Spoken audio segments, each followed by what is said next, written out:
In the summer of 1996, two college students stumbled upon something that would shatter everything scientists believed about the first Americans. What they found along the Columbia River in Washington state wasn't just another archaeological discovery. It was evidence so explosive that the federal government would spend the next 20 years fighting to keep it buried. The skull they pulled from the riverbank didn't look Native American at all. The bone structure was wrong. The facial features were wrong. Everything about this 9,000-year-old man contradicted the official story of how humans first arrived in the Americas. But what happened next would expose a conspiracy that reaches the highest levels of government and academic institutions. A conspiracy to hide the truth about who really were the first Americans.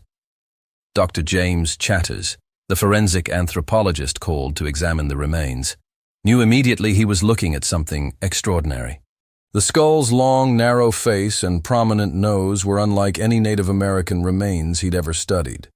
When he first saw the bones, he thought they belonged to a 19th-century European settler.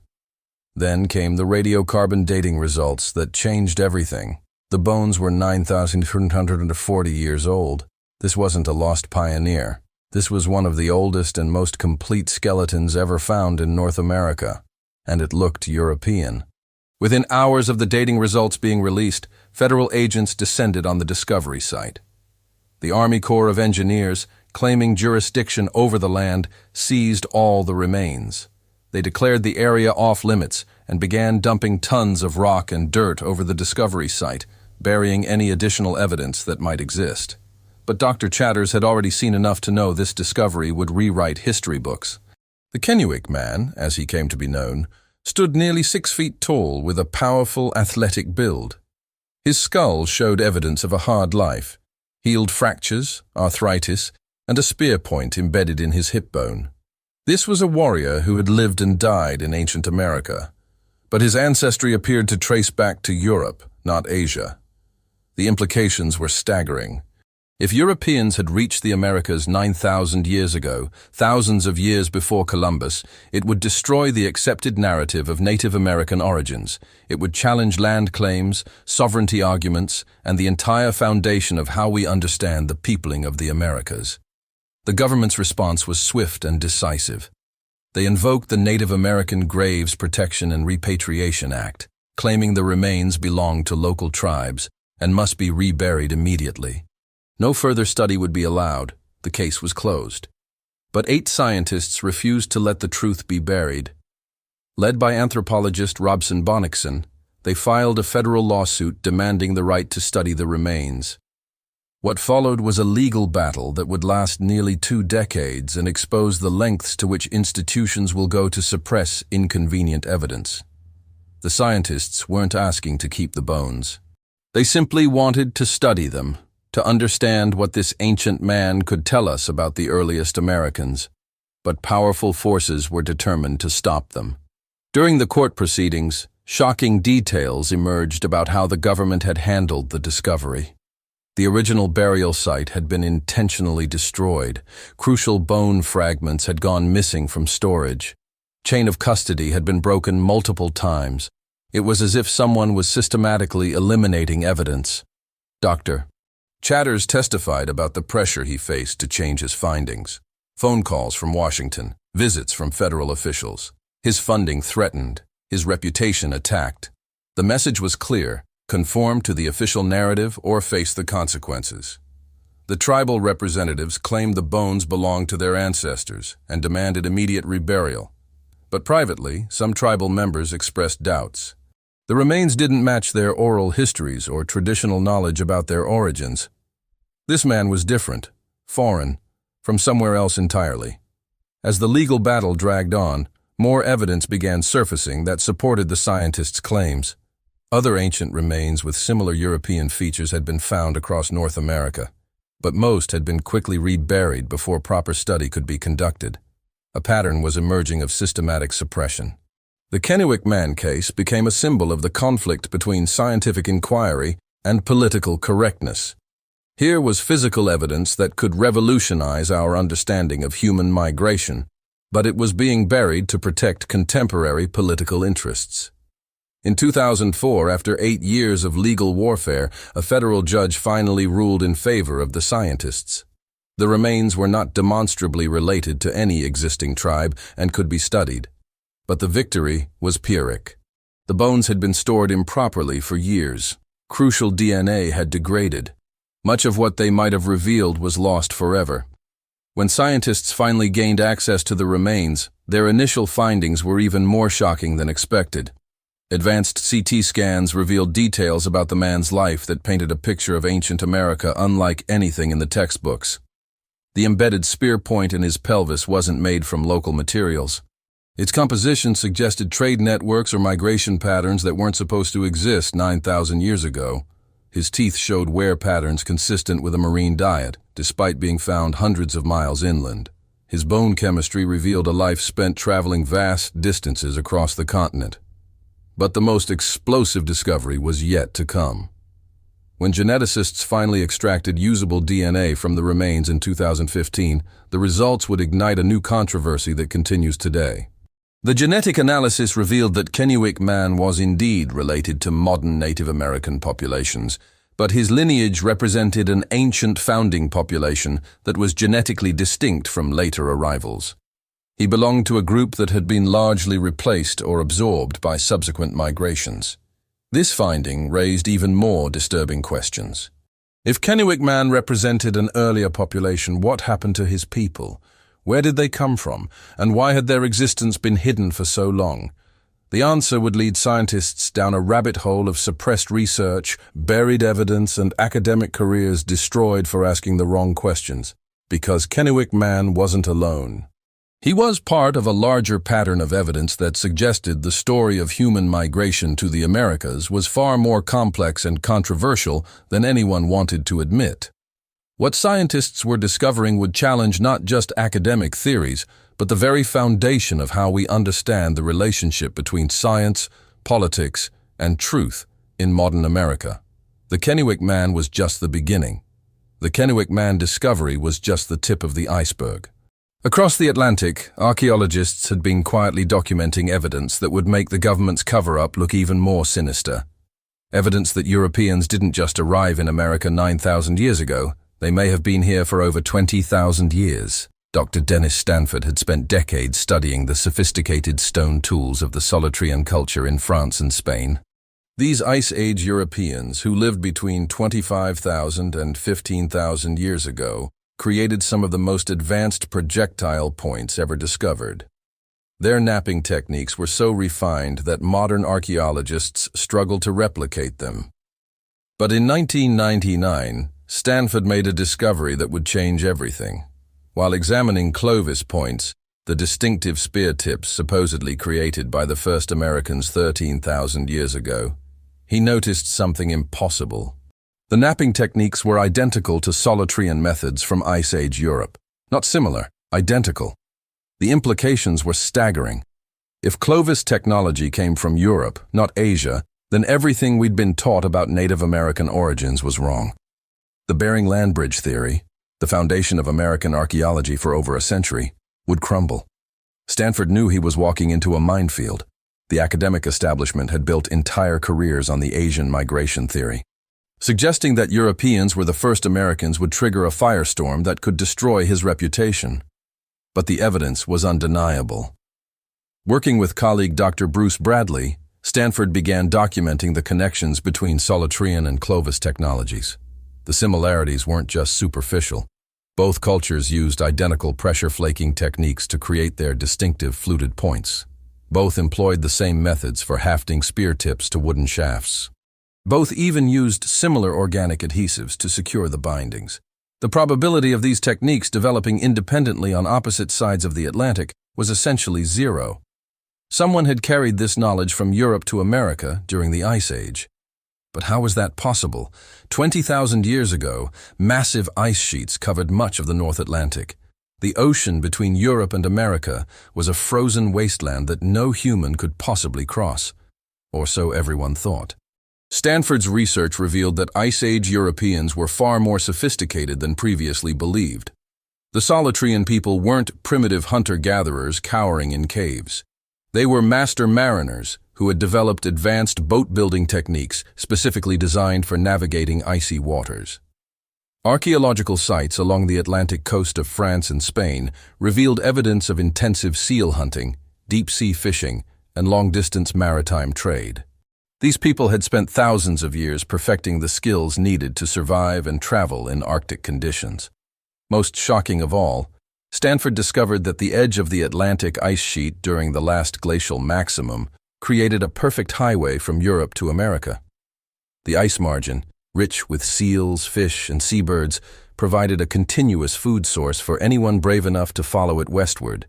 Solutrean hunters could have island-hopped along the ice edge, following the same route that Inuit peoples would use thousands of years later. The journey would have taken months, perhaps years, but it was absolutely feasible with their technology and skills. The evidence began piling up. Solutrean-style tools started appearing at archaeological sites across the eastern United States. The Cactus Hill site in Virginia yielded spear points that were clearly Solutrean in design, dated to over 20,000 years ago. The Meadowcroft rock shelter in Pennsylvania contained similar artifacts from the same time period, but every time Stanford tried to publish his findings, he encountered fierce resistance. Journal editors rejected his papers without proper peer review. Conference organizers refused to let him present his research. Colleagues who had worked with him for decades suddenly became unavailable. The message was clear. This research was not welcome. The opposition wasn't just academic. Stanford began receiving pressure from unexpected sources. Native American activist groups accused him of trying to undermine indigenous land rights. Government officials suggested his research could damage international relations. Even his own university administration began questioning the wisdom of pursuing such controversial topics. But Stanford refused to back down.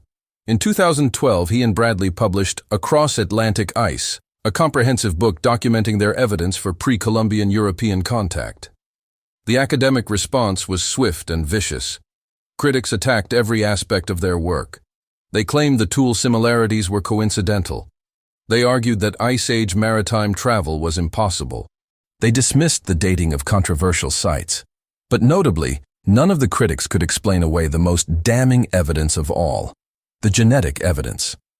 In 2013, a team of geneticists studying ancient DNA made a discovery that sent shockwaves through the scientific community.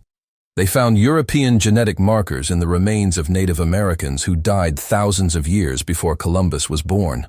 The haplogroup X2A, a genetic lineage common in ancient Europe, appeared in several Native American populations. But this wasn't recent admixture from European colonization. The genetic signatures were ancient, dating back to the original peopling of the Americas.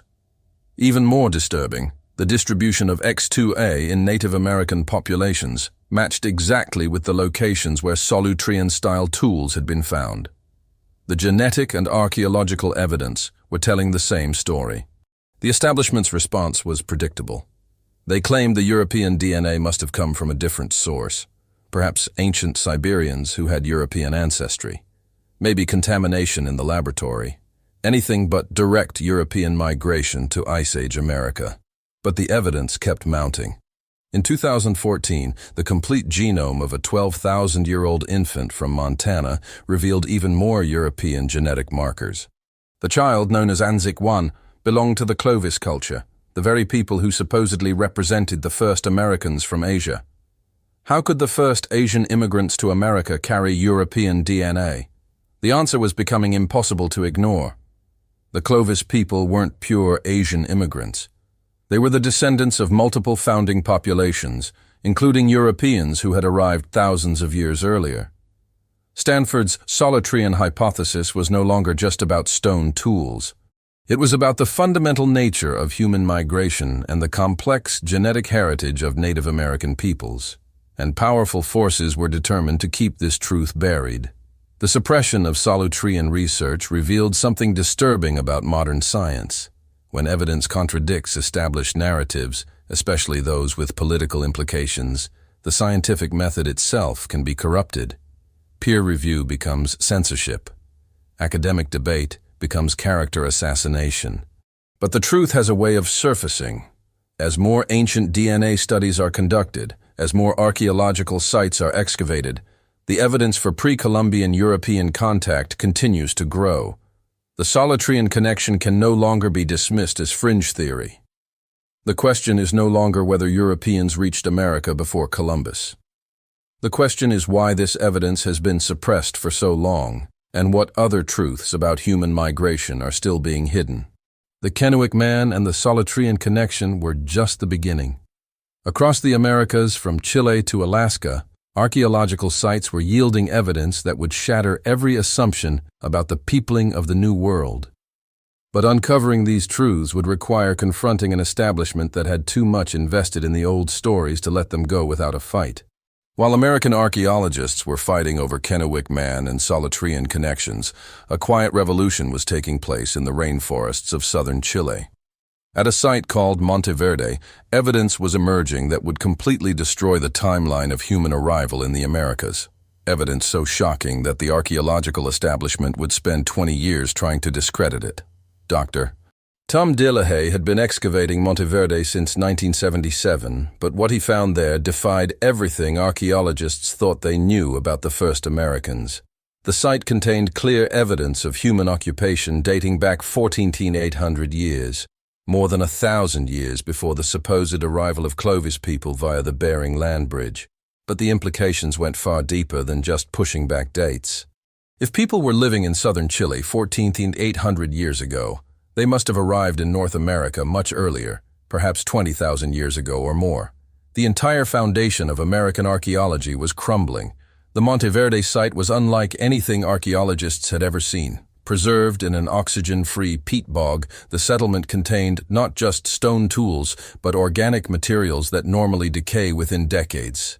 Wooden structures, plant remains, even human footprints were preserved in pristine condition. What Dillehay uncovered was a sophisticated society that bore no resemblance to the primitive hunter-gatherers described in textbooks. The Monte Verde people had built substantial wooden houses with foundations of sand and gravel. They had created sophisticated tools from bone, wood, and stone. They had established extensive trade networks that brought exotic materials from hundreds of miles away. Most shocking of all, they had developed advanced knowledge of medicinal plants. The site contained remains of over 40 different plant species, many with known healing properties. Some of these plants grew only in distant regions, suggesting either long-distance trade or seasonal migration patterns that covered vast territories. This wasn't a temporary hunting camp.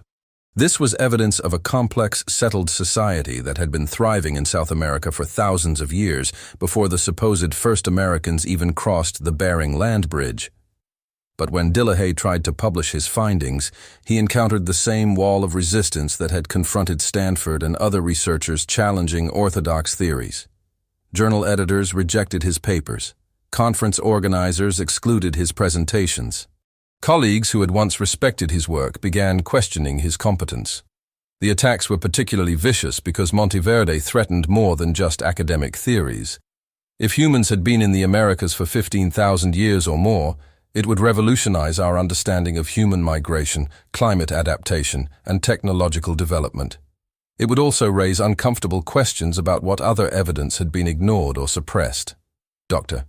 David Meltzer, one of the most prominent Clovis First advocates, led the charge against Monte Verde. He organized a team of skeptical archaeologists to visit the site and evaluate Dillehay's claims. Their mission was clear: find flaws in the evidence and preserve the established timeline. The 1997 site visit became legendary in archaeological circles. For 3 days, the skeptics examined every aspect of Dillehay's excavation. They studied the stratigraphy, analyzed the artifacts, and questioned every interpretation. They were looking for any excuse to dismiss the evidence. But they found none. Even the most hardened skeptics were forced to admit that Monte Verde was genuine. The evidence was overwhelming, the dating was accurate, and the implications were undeniable. Humans had been in the Americas thousands of years before the Clovis people. The formal acceptance of Monte Verde in 1997 should have triggered a revolution in American archaeology. Textbooks should have been rewritten. New theories should have been developed. The entire field should have embraced the evidence and moved forward. Instead, something far more disturbing happened. The archaeological establishment simply ignored Monte Verde and continued teaching the old theories as if nothing had changed. Students were still being taught that Clovis people were the first Americans. Museum exhibits continued to display the 13,000-year timeline. Government agencies continued to base their policies on outdated theories. The evidence was accepted, but its implications were buried. Delahaye found himself in an impossible position. His work had been vindicated by the most rigorous peer review process in archaeological history, but the broader implications were being systematically suppressed. He had won the battle but was losing the war. The reasons for this suppression went far beyond academic pride. Monte Verde raised questions that powerful institutions weren't ready to answer. If the timeline was wrong, what else was wrong? If sophisticated societies existed in the Americas 15,000 years ago, what happened to them? Where did they come from? What was their relationship to later Native American populations? These questions became even more urgent when Delahaye announced his most explosive discovery yet. Beneath the 14,800-year-old occupation layer at Monte Verde, he had found evidence of even earlier human presence. Stone tools and possible hearth features suggested that people might have been at the site as early as 33,000 years ago. The implications were staggering.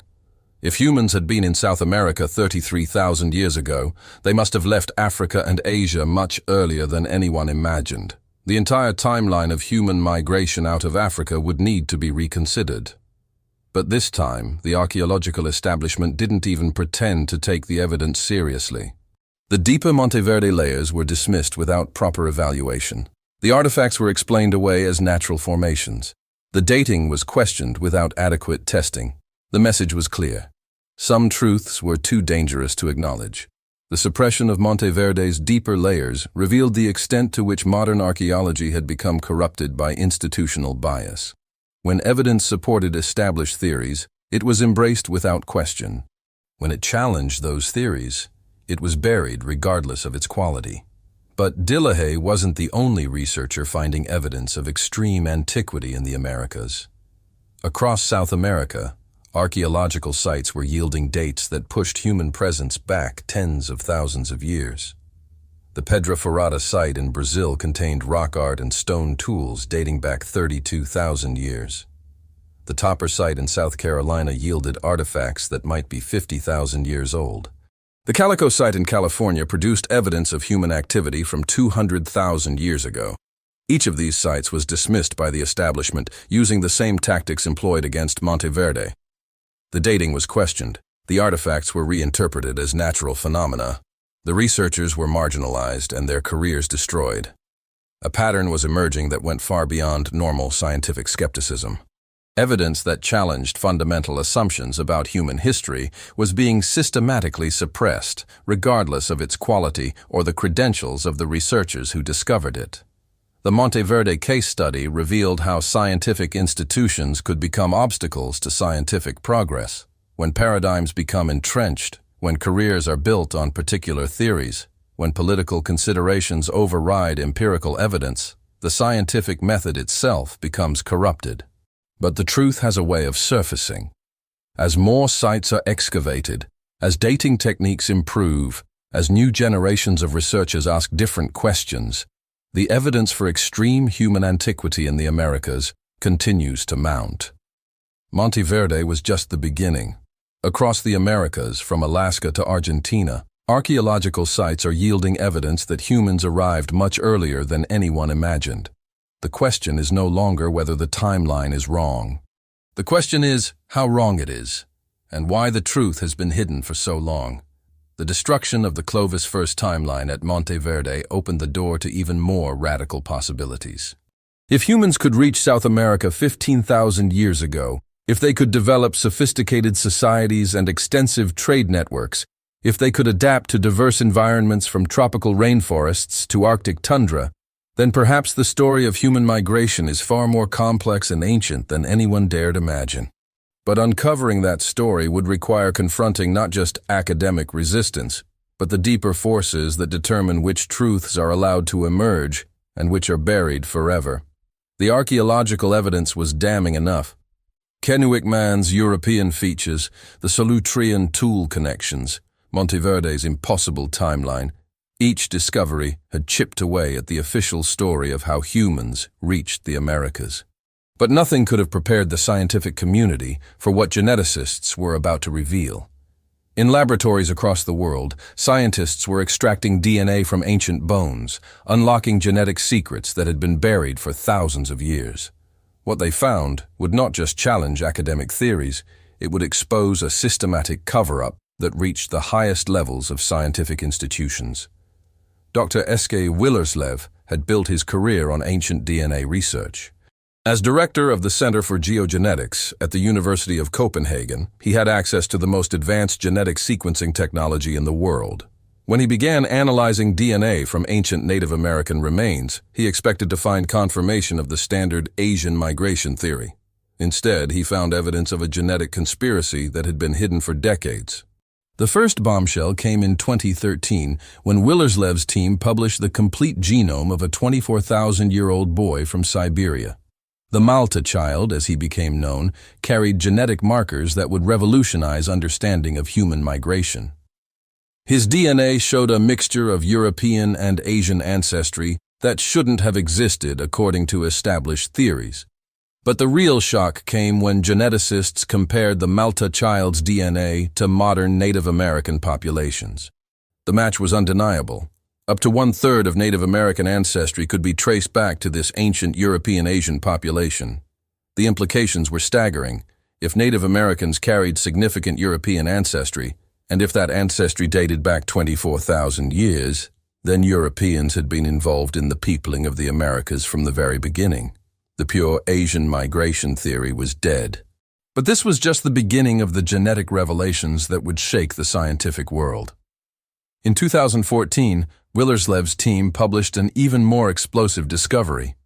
They had sequenced the genome of the Anzac child, the 12,000-year-old infant found with Clovis artifacts in Montana. This was supposed to be one of the first Asian immigrants to America, the genetic ancestor of all Native American peoples. Instead, the Anzac child's DNA told a completely different story. His genome showed the same European-Asian mixture found in the Malta child, confirming that the Clovis people were not pure Asian immigrants. They were the descendants of a complex founding population that included significant European ancestry. Even more disturbing was what the DNA revealed about population dynamics in ancient America. The Anzac child's genetic lineage was most closely related to modern Central and South American populations, not North American tribes.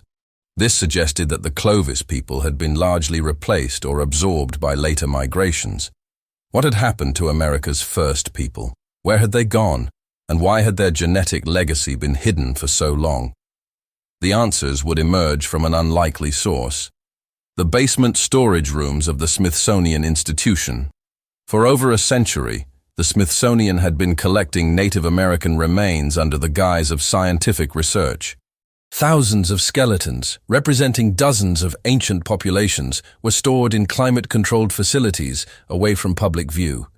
Most had never been properly studied. Many had been deliberately kept from researchers who might ask uncomfortable questions. But advances in DNA extraction technology meant that even degraded samples could now yield genetic information. When scientists finally gained access to these collections, they made discoveries that would rewrite the entire history of human migration to the Americas. Dr. Jennifer Raff, a geneticist at the University of Kansas, was among the first researchers to study DNA from the Smithsonian's ancient collections. What she found challenged everything she thought she knew about Native American origins. The genetic diversity was extraordinary. Instead of a single founding population from Asia, the ancient DNA revealed multiple waves of migration from different source populations. Some carried the European-Asian signature found in the Malta and Anzac children. Others showed pure Asian ancestry. Still others displayed genetic markers that didn't match any known modern population. Most shocking of all, some of the oldest samples showed genetic signatures that appeared to be European in origin. Not the mixed European-Asian ancestry found in Siberian populations, but markers that traced directly back to Ice Age Europe. The implications were explosive.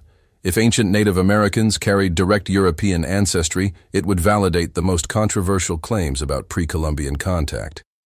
It would prove that Europeans had reached America thousands of years before Columbus. It would vindicate researchers like Dennis Stanford, who had been marginalized for suggesting such possibilities. But the genetic evidence went even further. Analysis of mitochondrial DNA, genetic material inherited only through the maternal line, revealed that some ancient Native American populations carried haplogroups that were common in prehistoric Europe, but rare or absent in Asia. The most significant was haplogroup X2A, a genetic lineage found in ancient European populations but completely absent from Siberian or East Asian groups. This haplogroup appeared in several ancient Native American samples, particularly from the eastern United States where Solutrean-style tools had been found. The geographic distribution was too precise to be coincidental. The European genetic markers appeared exactly where the archaeological evidence suggested European contact. The DNA was confirming what the stone tools had already revealed. But when researchers tried to publish these findings, they encountered the same resistance that had confronted archaeologists challenging orthodox theories. Journal editors demanded additional evidence. Peer reviewers questioned the laboratory techniques. Conference organizers excluded presentations that might be controversial. The message was clear. Some genetic truths were too dangerous to acknowledge. The suppression became even more obvious when researchers discovered evidence of deliberate sample destruction. Ancient DNA samples that showed European ancestry were mysteriously degraded or lost. Laboratory records were incomplete or missing. Chain of custody documentation had suspicious gaps. Dr. Raff found herself under increasing pressure to modify her interpretations. Phone calls from Washington, visits from federal officials, threats to her funding and career prospects. The same tactics that had been used against archaeologists were now being deployed against geneticists. But the evidence kept mounting. In 2015, a team of international researchers published the most comprehensive study of ancient Native American DNA ever conducted. Using samples from across the Americas, they confirmed the presence of multiple founding populations with diverse genetic origins. The study revealed that the peopling of the Americas was far more complex than anyone had imagined. Instead of a single migration from Asia 13,000 years ago, the genetic evidence showed multiple waves of migration spanning tens of thousands of years. Some groups came from Asia, others came from Europe. Still others represented populations that no longer existed in their source regions. Most significantly, the study confirmed that some of the earliest Americans carried genetic signatures that could only have come from direct European contact. The Solutrean hypothesis wasn't just archaeologically plausible, it was genetically proven. But the publication of this evidence triggered an unprecedented backlash from the scientific establishment. Critics attacked every aspect of the research. They questioned the laboratory techniques, challenged the statistical analyses, and demanded impossible standards of proof.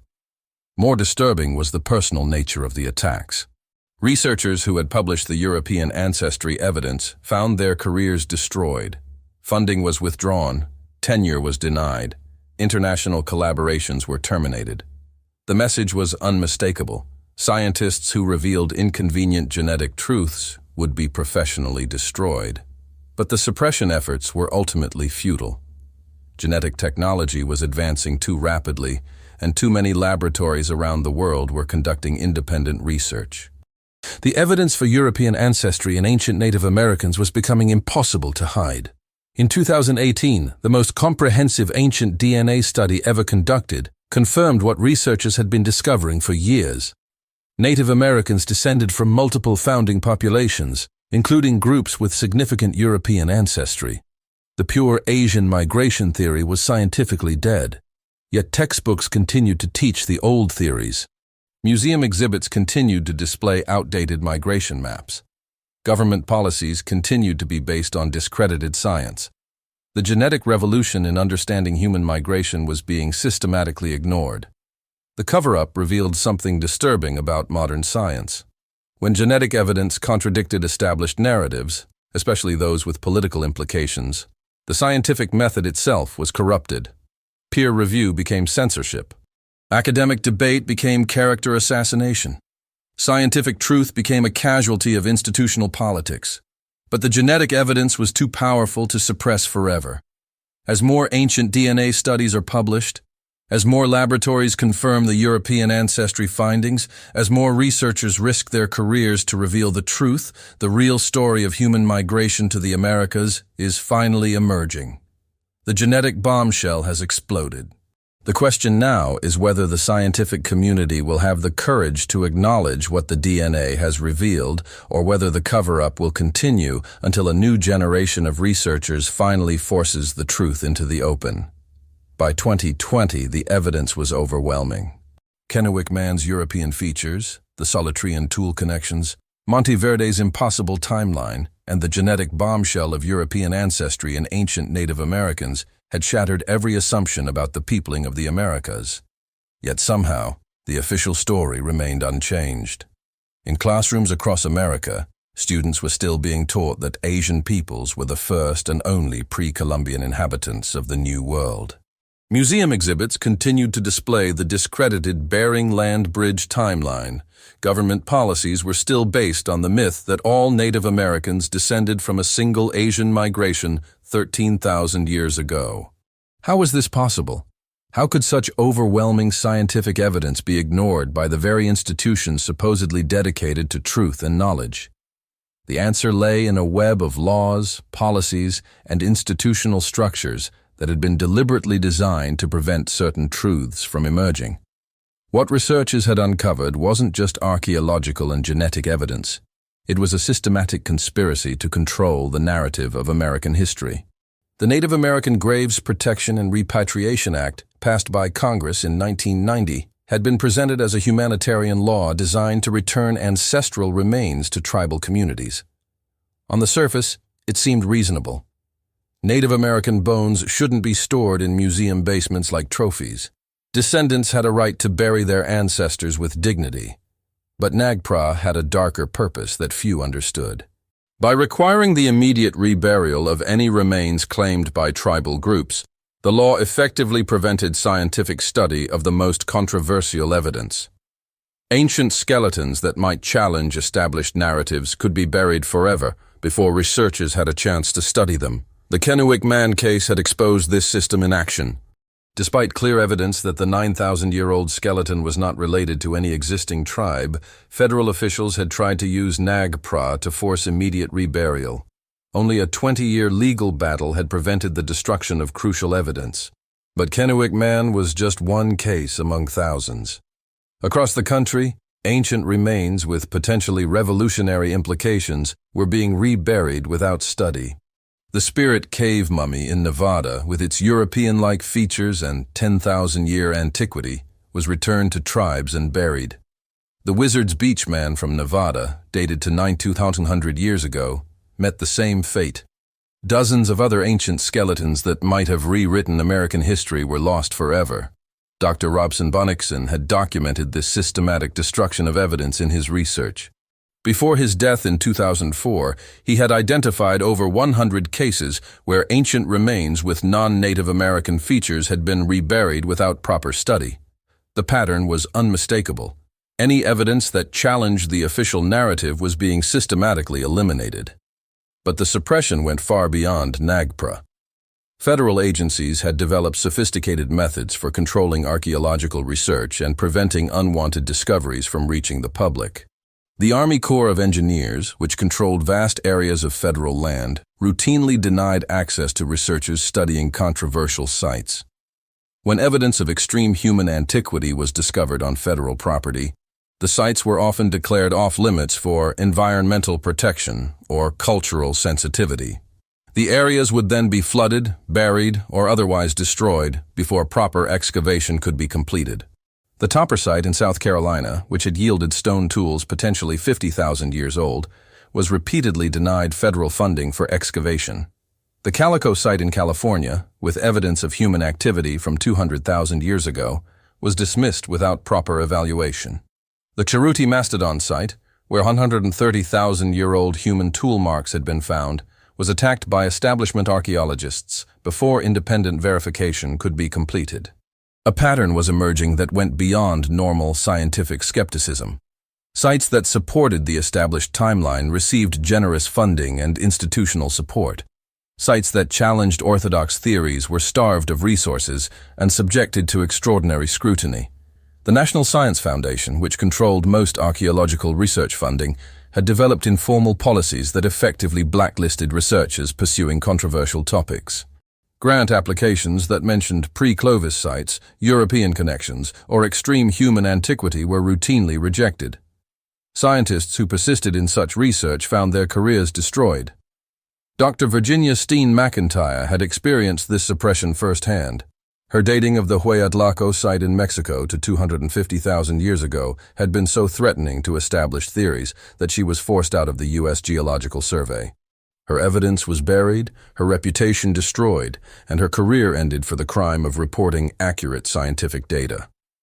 The same fate befell Dr. Jeffrey Goodman, whose excavations at Flagstaff had revealed evidence of human occupation dating back 100,000 years.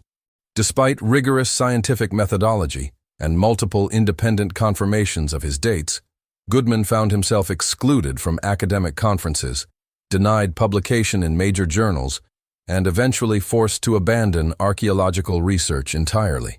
The message was clear. Scientists who discovered inconvenient evidence would be professionally destroyed. But the suppression wasn't limited to individual researchers. Entire institutions had been co-opted to maintain the official narrative.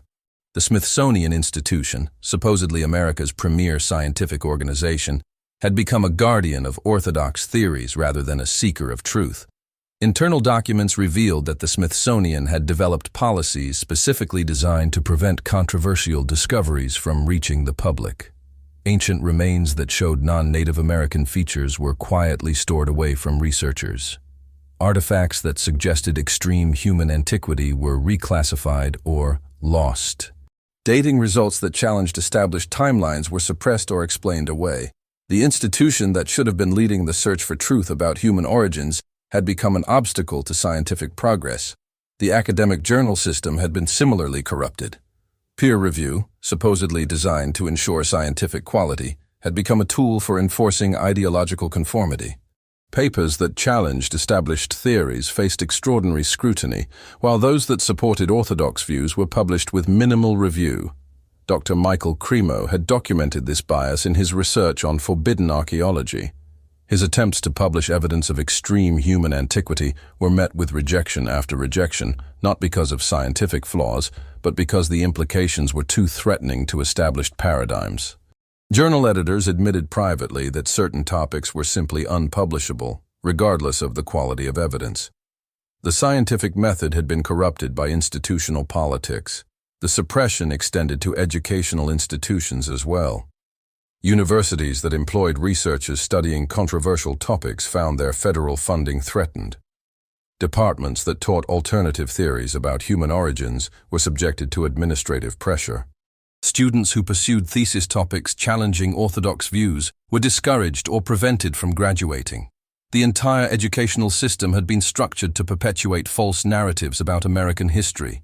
But perhaps most disturbing was the role of Native American activist groups in maintaining the cover-up.